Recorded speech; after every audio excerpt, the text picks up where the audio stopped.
We're talking about youth unemployment.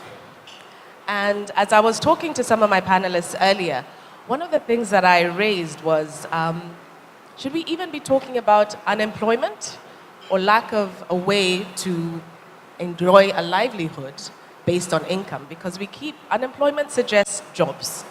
And I think that what we're talking about is more than jobs.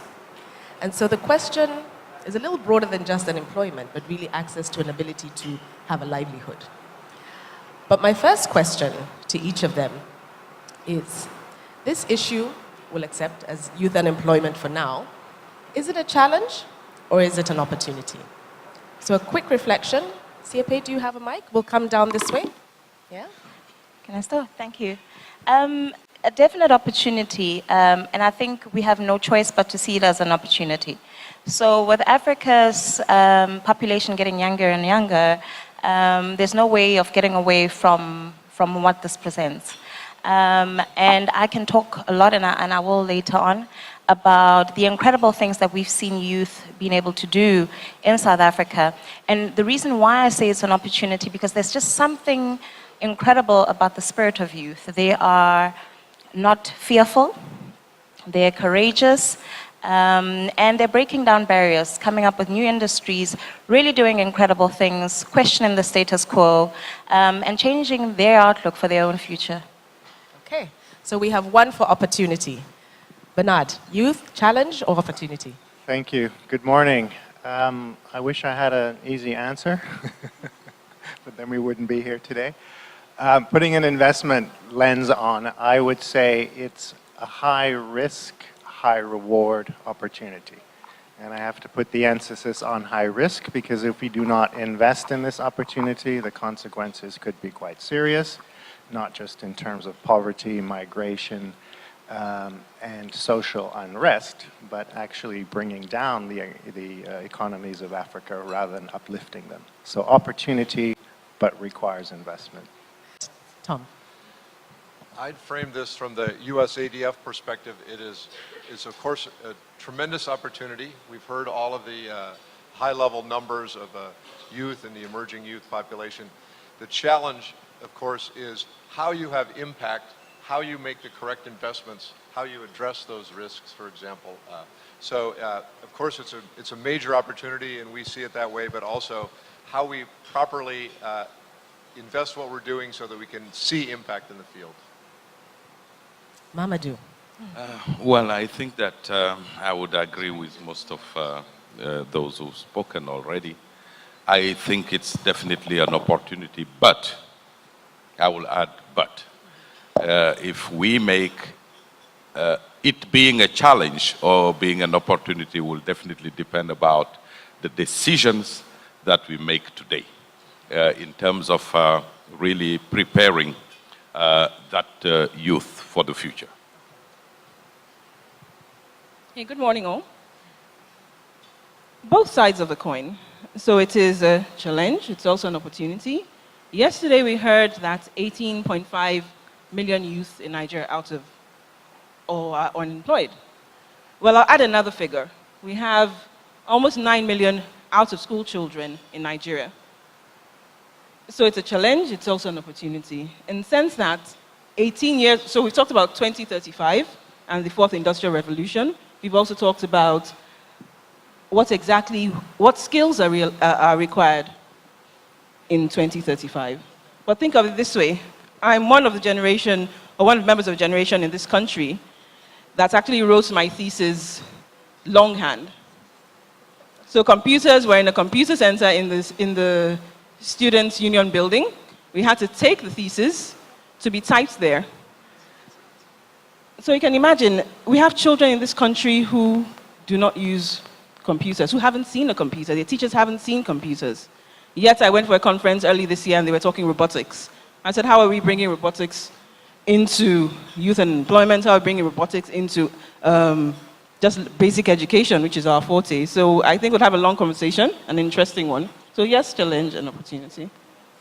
So the good news is that my panel is optimistic because they all see this as an opportunity. But as you've rightly started pointing out, Ade, we have to be able to unlock this opportunity by equipping our young students, our young pupils with the tools that they need to step into the economy. So let me go back to Seapei now. So you talked about it being an opportunity, and you said that you're going to share more from your experience around what Shanduka Black Umbrellas is doing. Could you share what are some of the ideas that are making you, or the actions which are making you feel that this is an opportunity? Okay, so first of all, if anyone is on the internet looking for Shanduka Black Umbrellas, it no longer exists. About 2 weeks ago, we rebranded and are just Black Umbrellas. I just wanted to put that out there. So, I mean, we've seen some great strides made. The organization that I lead works in entrepreneurship development, and we do that through business incubation. We have 9 business incubators spread all over South Africa, and I'm actually in the process of establishing one in Harare in Zimbabwe. And it really is incredible. And I think what I was saying to some of my colleagues yesterday is, with minimum help, the impact and the outlook that can change. And that's why I'm excited about the opportunity. So what we really do is we act as a big brother between corporate South Africa, the private sector, government, and the small businesses that we support.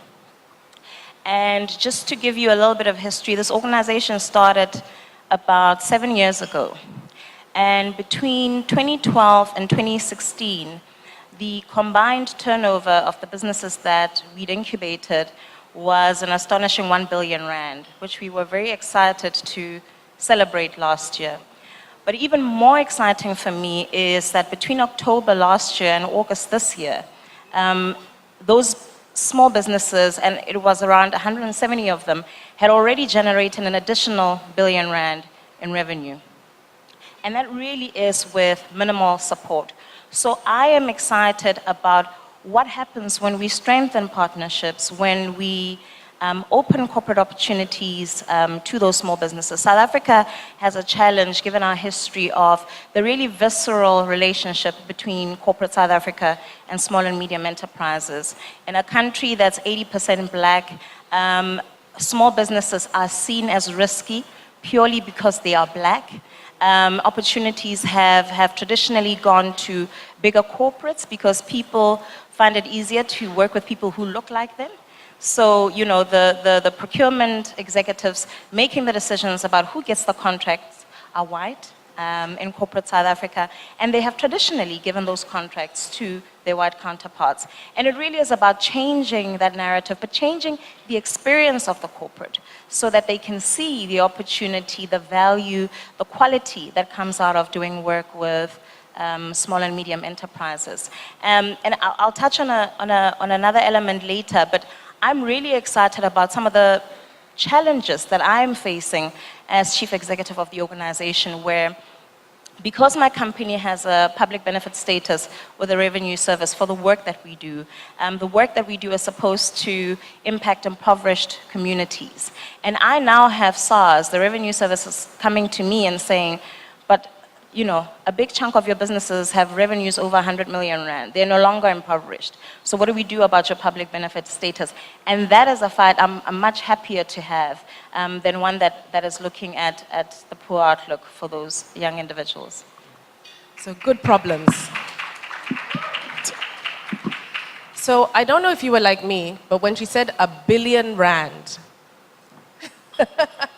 that threw me. So in 5 years, the businesses that you were supporting moved from 200 million to 1 billion rand in terms of turnover. And in the last 1 year, another 1 billion rand. So essentially, all the individuals, the households, the locations that these small businesses are operating in have been transformed by this injection of capital, which is absolutely amazing. Thank you for sharing that story. Bernard, you also talked about opportunity. Tell us why. So I think today there are about 200 million youth in the 18 to 24 bracket. That's expected to at least double over the next 20, 25 years or so. that represents a market, a huge potential market. But that market will only be addressable if there are income streams accruing to the populations in that market. I did some work with a company called the Econet Group a few months ago to actually look at what initiatives are there in Africa to create employment at scale, not looking at the responsibility of governments to accelerate economic growth and create jobs through economic growth, but rather to look at things like employability, better matching supply and demand, and about addressing the whole issue of incubation and entrepreneurship. And what we found is that there are actually many initiatives, but they all tend to be either geographically focused, particularly in South Africa and Kenya, and none of them have really been supported to go to scale to really move the needle on these unemployed. And let's keep in mind that 60%, 20% is the percentage of the 18 to 24 group in terms of Africa's population. 60% is their share of the unemployed. So a lot of initiatives, fragmented, and my worry is that unless we can combine through partnerships to take successful projects in one country, for example yours, and replicate that, I don't know, using a franchise model, using some kind of vehicle to replicate successes to get to scale so that we can actually have a difference. Not only will we, of course, address the social issues behind, the challenges behind youth unemployment or the risks behind it, but we also create a market for companies that sell products and services to this income group. And if those companies can get engaged at scale in addressing this opportunity, then I think we have a win-win situation. Thank you for bringing up the issues of the market. And I really want to come back to what are the accelerators that we can think about investing in to try and deal with the issue of fragmentation and move it to consolidation and collaboration. Tom, your thoughts in terms of opportunity? So, really happy to be here from the U.S. African Development Foundation because I think the African Philanthropy Forum as well as USADF have a number of similar principles. But one of those principles is African-led investment, African solutions for African issues. And at USADF, we focus primarily, I'm based in Washington, D.C., but we have no American staff in Africa. In all of our countries, we have a country-led program with a country program coordinator who is from that country. Andrew Achono is from USADF here for Nigeria, covering the Nigeria program, and we have a local technical partner that's a local NGO. Another principle is that we work with direct funding. So we fund these entrepreneurs directly. We're not, it is a high-risk investment, but if done correctly, you can not only minimize the risk, but maximize the impact. And so, but I think direct funding is one way to really maximize impact. And with some of our experience, we've funded over 170 youth enterprises within the last 2.5 years in over 30 countries here in sub-Saharan Africa. On average, we've seen 120% revenue growth in the first year and continued revenue growth from there. But our top performers, we've seen 7 times the revenue growth from year one. And so, and we continue to do that. We continue to refine our model so we can identify the best and we can identify the ones that are going to have the most impact and the ones that are both scalable and profitable moving forward. So I'd like to come back to you a little later to hear about how that transformation took place and what are some of the things which were critical for moving these 170 organizations from X revenue to 10 times X. Yeah? Mamadou, what you talked about was an opportunity with a caveat. And I want to explore the idea of what we need to do today to challenge that caveat. Okay, thank you. I think that I'm going to say things maybe not everyone agree with, but I think that this is my view about how these dynamics are. Yes, the African youth population, the number 200 million, set to double by 2050.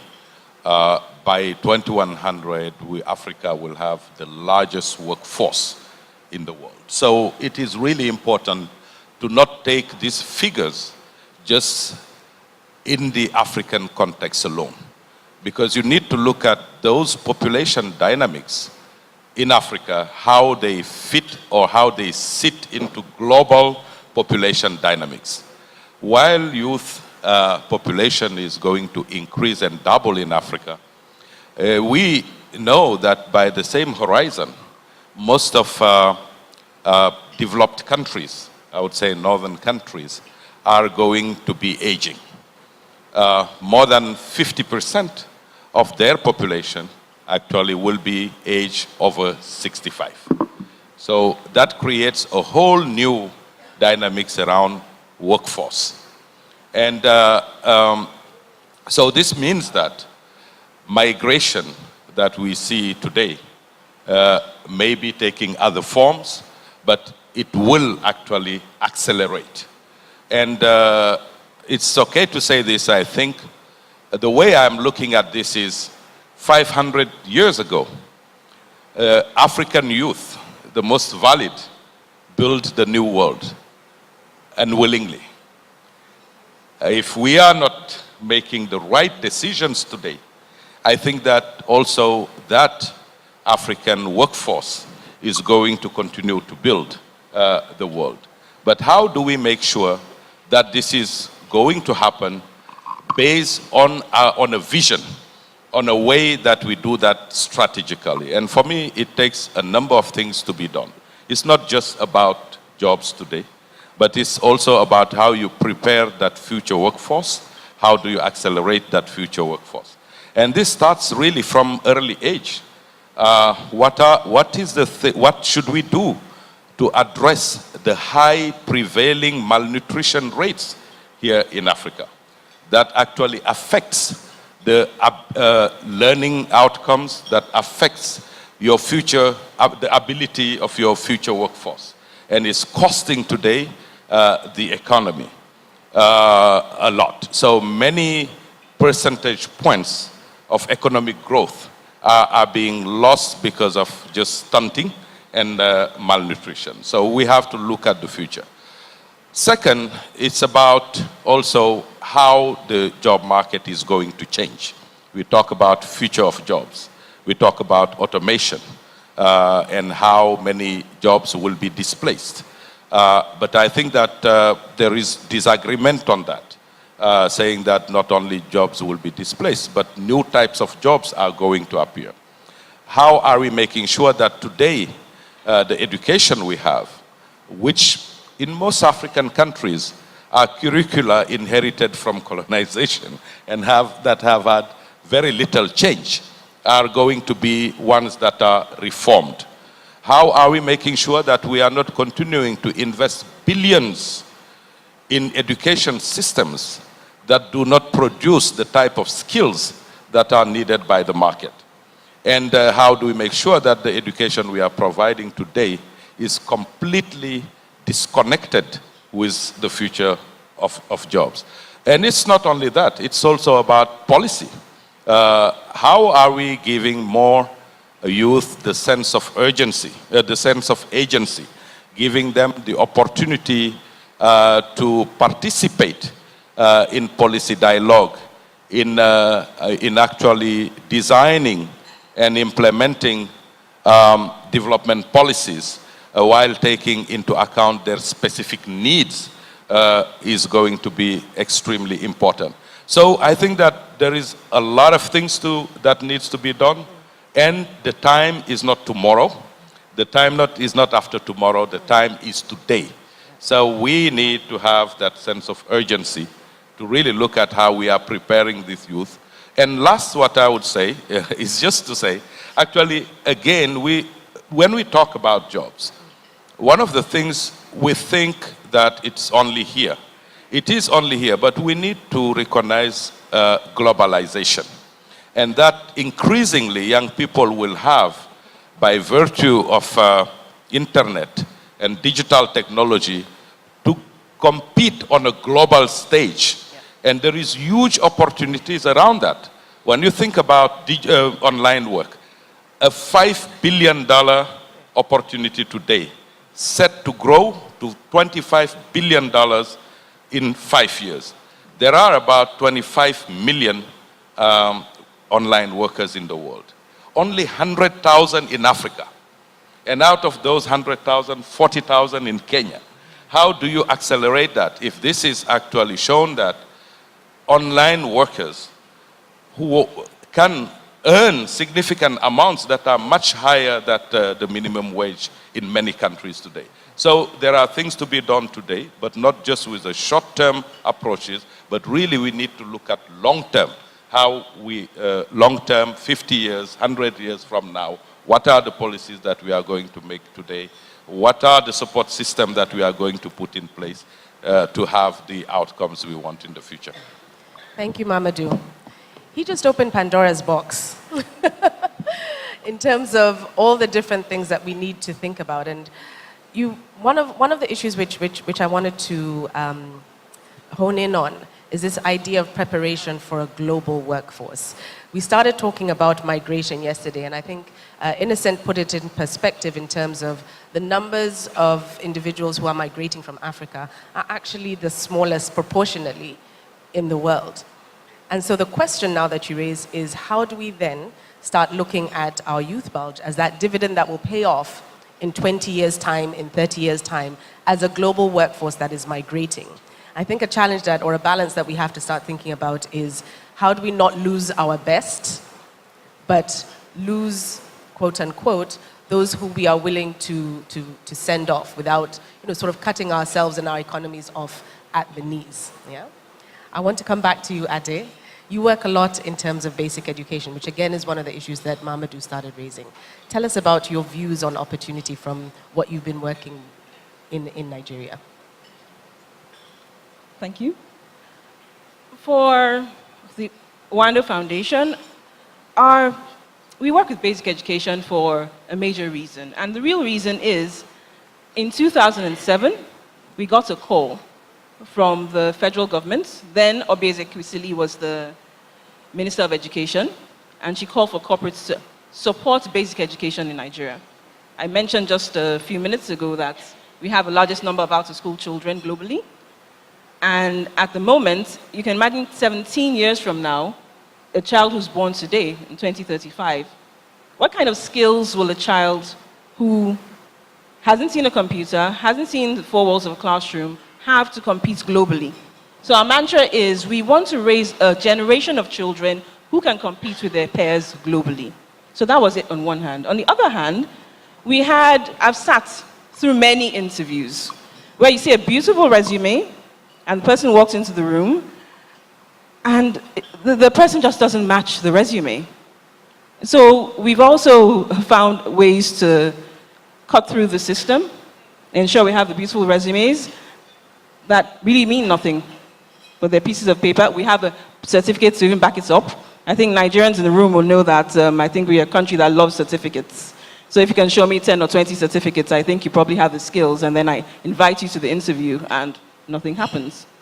Thirdly, Oando PLC at the time, for people who do not know, is an energy company, was working in communities, and communities would prioritize everything else. Oh, give me a fishing boat. Help me build a market, or help me even donate drinks to a party even. Someone mentioned golf yesterday, I think the lady from Ghana. So what we did was said, this has to stop. We've got to be able to support basic education in a way that's sustainable. And to be honest, someone also asked yesterday, what's your worst experience? At the time, it was renovating, taking a pretty picture, putting it in the newspapers and announcing, oh yes, we've supported a school in X community. But once again, you cannot change the lives of any child. You cannot improve their opportunities if you just build a school building. We started consulting, and we said, what exactly is the right mix to ensure that children actually have the best opportunity passing through any government-owned school. And once again, I'll use myself as an example. I went to public schools in Nigeria. I got my jobs out of the newspapers in Nigeria. In Nigeria, we know that you have to know someone, but I didn't know anybody. I volunteered and I got jobs by just applying. Today, that's not the case. There's a concerted effort right now by the foundation to pilot our integrated approach, which involves quite a lot of things from ICT up to teacher training, through the spectrum of giving scholarships to ensure children are retained in school. However, I think the most important thing is the quality of teachers. You cannot give what you do not have.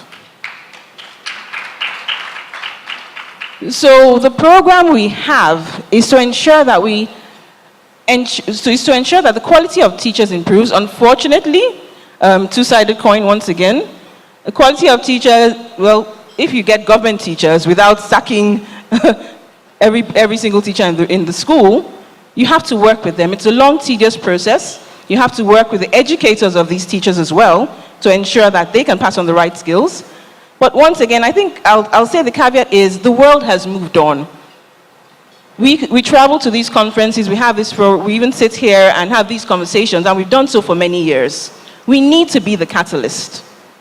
We have to come together. It cannot be, and I'll use us as an example, it cannot be the Oando Foundation brand alone. It has to be a multi-sectoral approach. I loved the conversation about the End Fund yesterday, when they talked about coming together, and they talked about ensuring that there were quite a number of actors. I've been in rooms globally where I'm waving my hand and say, but Nigeria exists, we too. We can do it in Africa without the North in certain instances. So we set the agenda here and say these are the areas we want people to invest in, or organizations or institutions to invest in, and set the tone and drive the conversation and drive the partnerships. Thank you for that, Ade. You raised the issue of collaboration and the need for philanthropic institutions to be catalysts. And so I'm going to come to my final question. And I'd like each of you to think about, if you had to make a big bet, if you had to think about transformation on this issue, moving it from challenge to opportunity, what do we need to invest in as philanthropic institutions, as philanthropists, as partners, as collaborators? Seapei. Thank you. So collaboration is at the center of the work that I do and the organization does. We wouldn't be able to achieve half the things that we do without collaborative partners. And that is, it's everything from individuals to funding institutions to the private sector to government in South Africa. And it really is about everybody getting involved for the end point. What's really important, I believe, for philanthropic organizations is showing impact.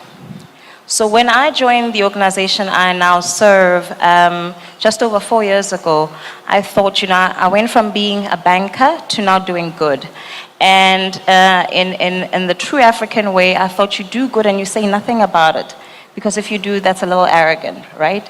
So, we do good, we publish it in an annual report, we leave it there. And I realized that we were starting to get a lot of donor fatigue. So all of these institutions going, yeah, but what does it mean for me? Because at the end of the day, corporations are there to make money and to demonstrate shareholder value. And in partnering with you, you must be able to show some type of value for them and their shareholders as well.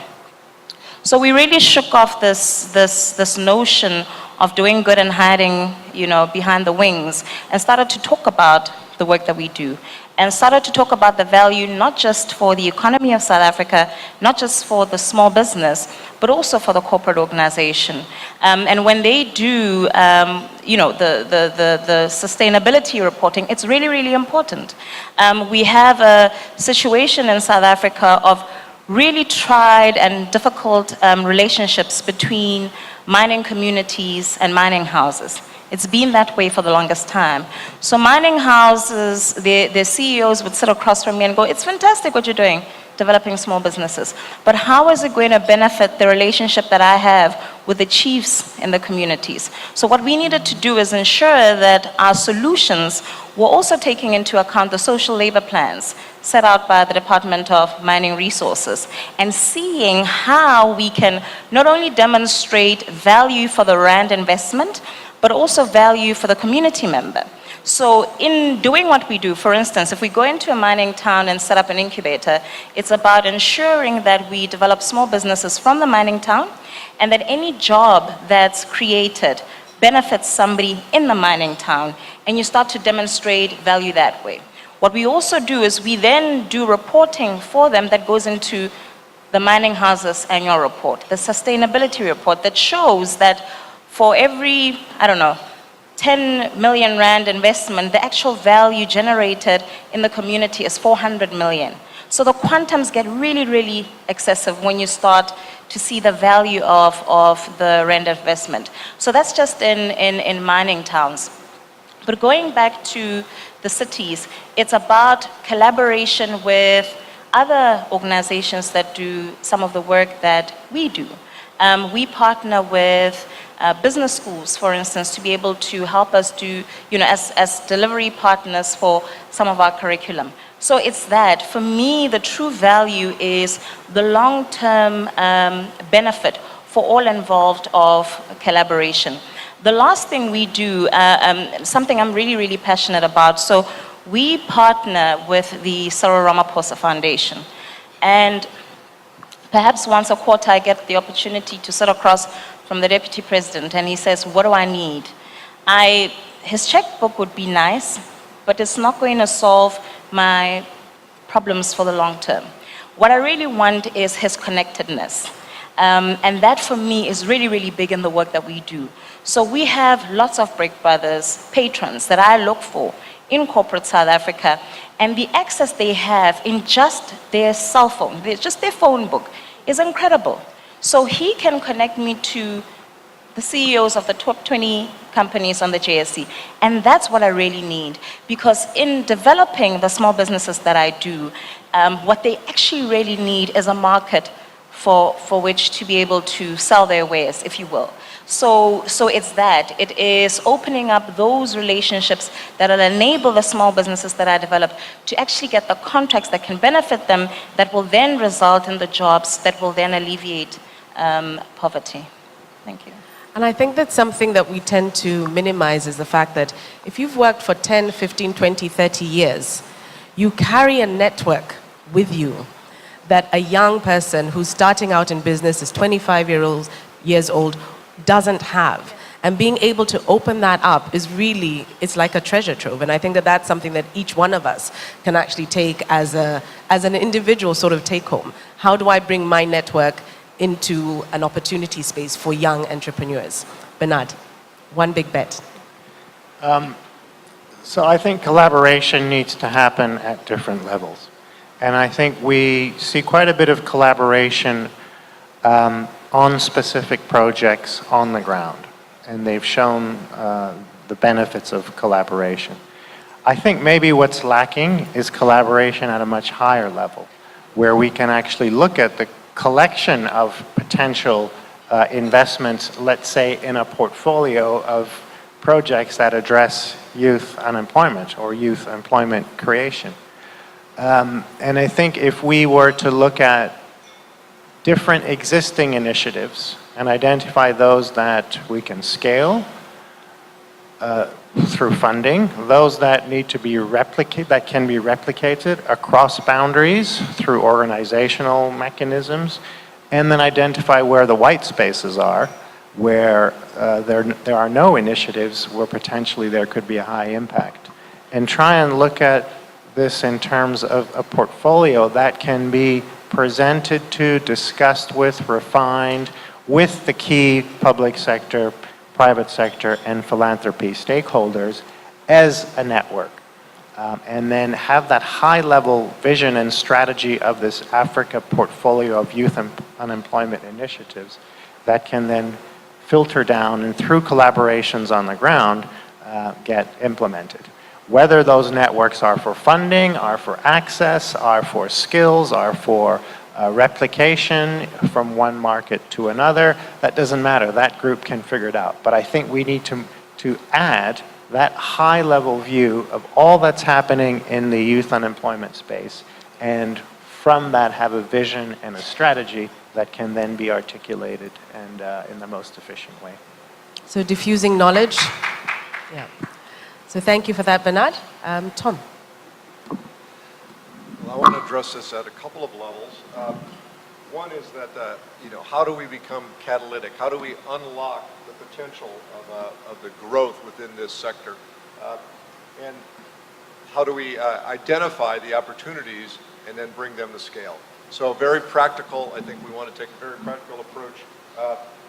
And we haven't really talked about it, but there's a major, of course, a major urban issue with the youth and the youth population, youth unemployment. There's a major rural issue, and both of those need to be addressed. We can't forget, sometimes it's focused on, we need to keep people on the farms, we need to do this. We need to do both. And then how do you segment these type of markets, and how do you address those, and how do you de-risk the investments? So one way is that being able to identify the opportunities and identify the young entrepreneurs who can actually then be able to have the potential to bring these kind of small enterprises to scale. One example I have is Brenda Kazasigwe from Uganda, who saw an opportunity. She began working in the waste industry and recycling plastic, and saw the opportunity to actually make eyeglasses out of recycled plastic. Now, we funded her at one stage, and then we've given her a second round of funding, and she's actually creating, she's actually creating an industry in Uganda of recycled plastic eyeglasses at a reasonable price that just simply didn't exist before. And then it's identifying people like that, and identifying the youth bring a lot of things, and one of that is energy, creativity, and the ability to actually make an impact.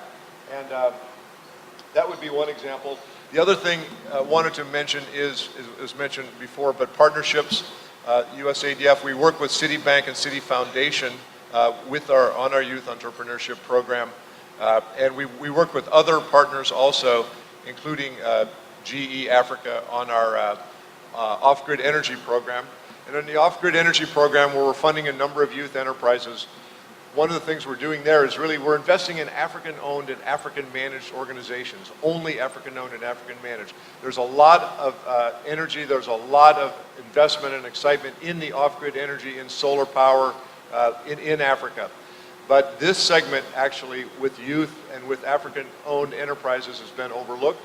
And we see ourselves as supporting the creation of a whole industry of small African, for example, solar-powered mini-grids, where they're running the mini-grids, making a profit, expanding and replicating in a profitable way so they can grow from small to large scale.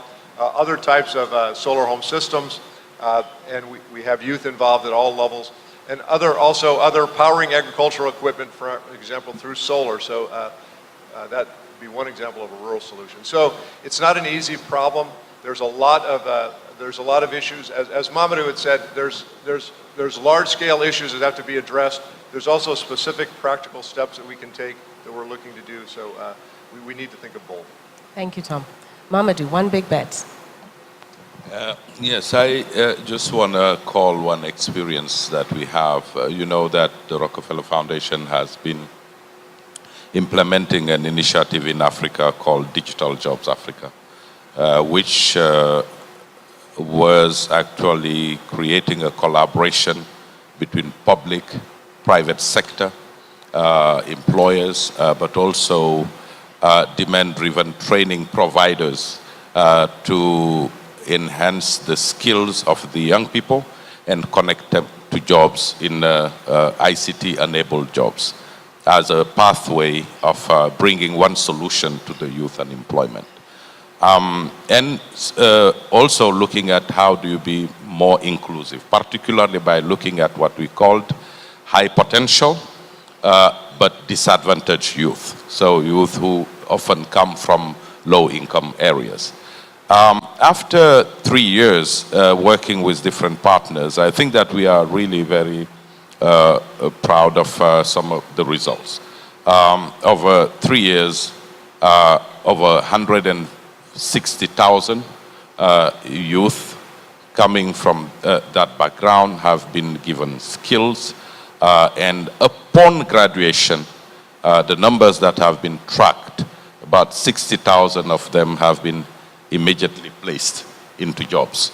So that's about 1 in 3. So that is important. But one of the things we see, and like many of such initiatives, it's small, because you can say, yes, it's a good achievement, but if you compare it to the numbers, it's like a drop in the ocean. So I think that what have been said is important to do now, but I think that we need also to really have a long-term view, and how do we invest now into systems change. And to do that, I think that none of us can do it alone, and philanthropy has a role to play.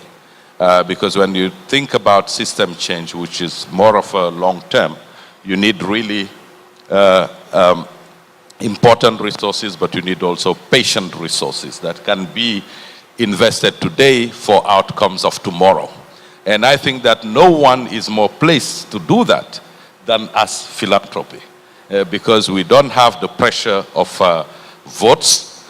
We don't have the pressure we see in private sector of quarterly earnings. So we can really deploy over long term. I think this is really important. And this is why I think that I would really like to talk to everyone here about the new collaborative approach we are seeing. One of them, I think that the African Venture Philanthropy Forum is something that has been put in place to really bring that kind of collaboration to mobilize capital and to invest in development, and really capital coming from Africa. Another one, I think representatives are here and you can engage. The other one I want to talk about is the new initiative called Co-Impact. It's a philanthropic collaborative initiative that is going to be launched in December by the Rockefeller Foundation, Bill and Melinda Gates Foundation, and other philanthropists, to say actually how can we mobilize significant resources. For instance, the goal is $500 million of catalytic resources actually to collaboratively invest in systems change, in education, in health, in power, in jobs. And this is everyone. I think that any philanthropic organization can participate, because really what is being asked is just a commitment of $1 to $3 million over 3 years. But what it gives is really a platform that is actually very diverse from a geographical point of view, from a networks point of view, from an experience point of view, where we can collaborate, learn, and join forces, actually really to invest in those transformative initiatives. Thank you for that. And that's an initiative that is now live? It is going to be launched in December. It's going to be launched in December. Dare I say I love the idea that we're talking about collaboration, but I think that we must be aware and alive to the fact that institutional egos sometimes is something that we need to overcome. So the fact that we have an opportunity of something which is trying to break that mold and trying to look at systems change is actually quite exciting. Thank you for sharing that. Ade. Thank you. One thing, action. I think that for me is, I left core development a few years ago. And the reason for this was, I think as human beings, we can analyze and overanalyze things to death. So yes, we need to collaborate. We know what the examples are. What we need to do is be swift. We need to ensure that all the examples that we've gathered across this room today, we put them in one big box and decide what we need to do and do quickly. Africa can't wait. So for me, there are quite a number of action points we can take forward together, and we should start documenting that in this room, maybe. I don't know if you have a forum for that, or outside of this room, but do it quickly. I think that's it. Action. Start now. Start now. Okay. So a warm round of applause, please, for my wonderful panel. We had a big topic and a very, very short time. With that, I'd like to invite Osai Alile of the ACT Foundation, who's going to take us through to the panel on incentives that foster local giving. Thank you again so much.